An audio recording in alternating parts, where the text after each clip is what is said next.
Okay, so we're about to do some more work to the old Miata.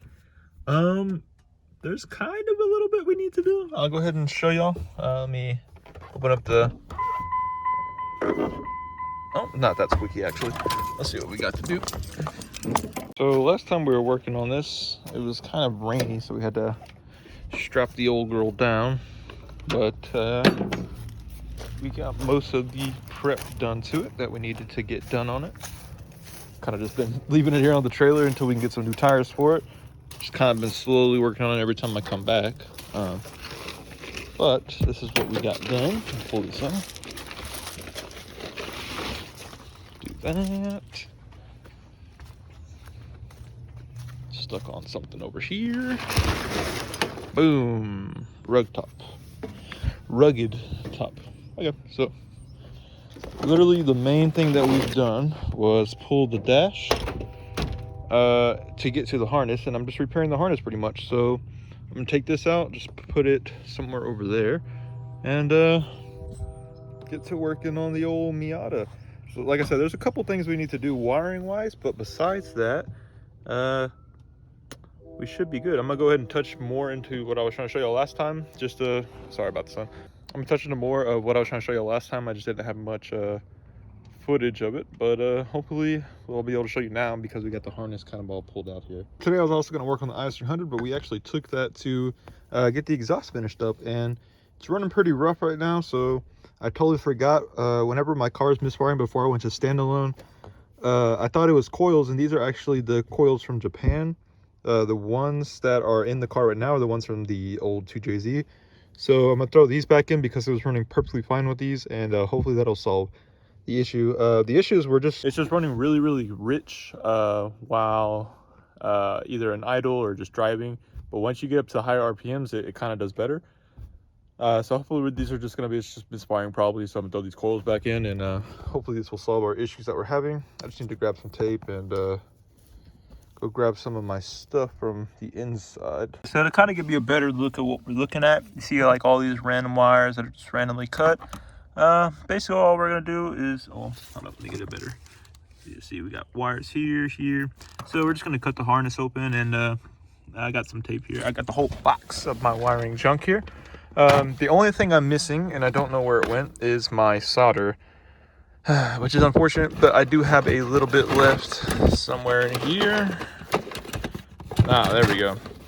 This is as much solder as I got. So I just got a call from the old wife, and my solder is not in her car, so we'll just have to go buy some later. But it's pretty much what we're going to be dealing with. It's really not that big of a job, kind of just matching the wires where they go. And if need be, I have some really thick, I think it's 16 gauge wire, which is not really what we need. No, 12 gauge wire to repair it.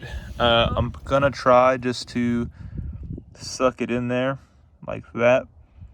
But we'll see. We'll see how this is gonna go. I just want to do a good job. Like I said, it's for my buddy, so try to get this all done up right for him. And we'll see what we got going on. Let me get this harness torn open, and we'll see what we got. So I kind of got to just strip back to as far as we need to go for now. Of course, I'll look through the rest of this harness just to make sure.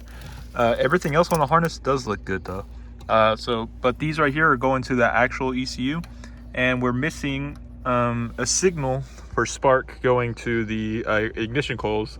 If we didn't actually make that, or I think they're actually ignition coils on this car. But we're missing that signal, and I'm guessing one of these is going to be the issue here. So we're just going to go ahead and repair all these wires, make sure they're all going to the same spot, to the exact same wire, and then we should be good. And the only one I don't know where it is going to be this red and black. I think, is this it right here? No, that one's just chewed up. Yeah, I got to find this red and black wire, but besides that, I mean, looks pretty tame. Not too bad of a project here. So definitely not the best at soldering, but put down a couple little beads. Next one, I'll definitely show the aftermath before I put that heat shrink on it. But just to show you, it's nice and sturdy. And then we'll go ahead and wrap all this junk back up with some tape after. Alrighty, so that's what we got. Super clean, just a simple solder joint, and then we'll just slide this bad boy over it. And I got my old little reggae lighter. Boom. Also got a heat gun, but I think this is a little bit faster.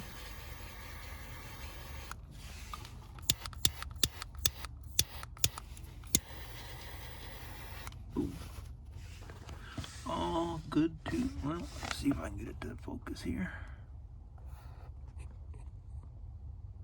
Boom. All good to go.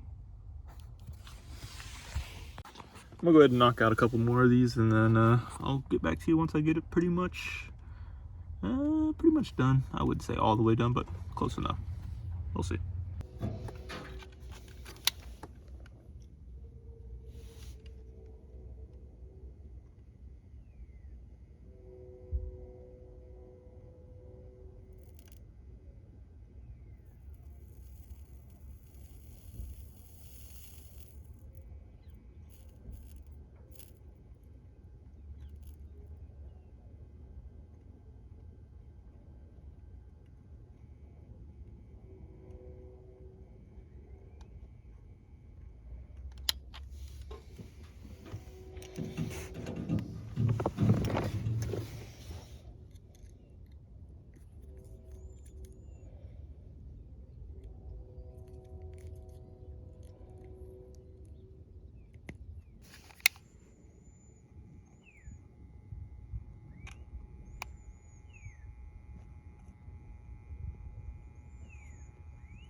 Okay, so this is pretty much what we ended up with.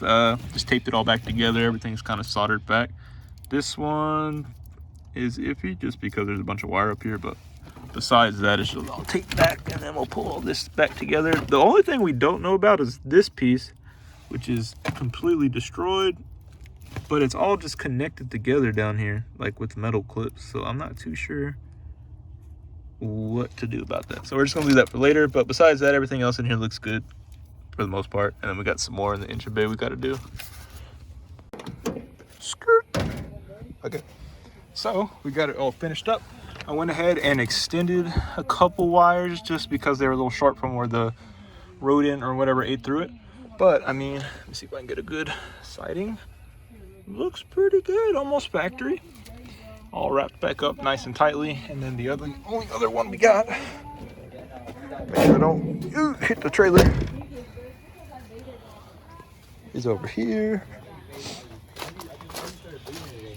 Is right here. So there's a ground wire here that we need to do, these two. I went ahead and soldered this one back, and we had one in here which turned out terribly, which was the worst one on the car, but it's fine. We just went ahead, we put the shrink wrap on there, but it wasn't long enough, so we just put some tape on there. But we're gonna wait till we get some thicker wire, like a 8 or 6 or whatever gauge maybe, because we have some 12 gauge, but it's not good enough, not thick enough, and it's pretty big ground, so we'll wait for that. And then I just gotta put the whole engine back together for the most part, and do a couple other small things, but slowly but surely it's coming together. Sorry about the music. Slowly but surely coming together. And we hammered my trailer leg back. It was a little bit crooked. I don't know if you have, yeah, there you go. But slowly come back together, and we'll put the harness back in tomorrow or something and get it running, hopefully. See if it'll crank up a little bit better. But yeah, we just went ahead and finished that all up for the most part-ish. We'll see. It kind of got dark really quick, so we didn't get to finish quite everything up, but we finished most of it up. Also, I got these cool stickers printed up in gold with sparkle. This red one. See if I can get it. There we go. Came out sick. That one's probably for the Miata, and then just a basic white one, which is on the Lexus, but we might swap it out for another one. But if y'all are looking for some cool stickers, let me know. I'll get y'all some printed out. Super sick. It just says established in 17 for the No Clue, which is like a group that we made, and then Racing Division, which is at the bottom, and Japanese, of course. And the cool part is it's smiley faces. Well, one smiley face and one whatever that is, but yeah, all finished up. So if you liked it, go ahead and hit the like button, and subscribe, and comment, and all that fun stuff. And hopefully we'll get this car running maybe in the next video. We'll see.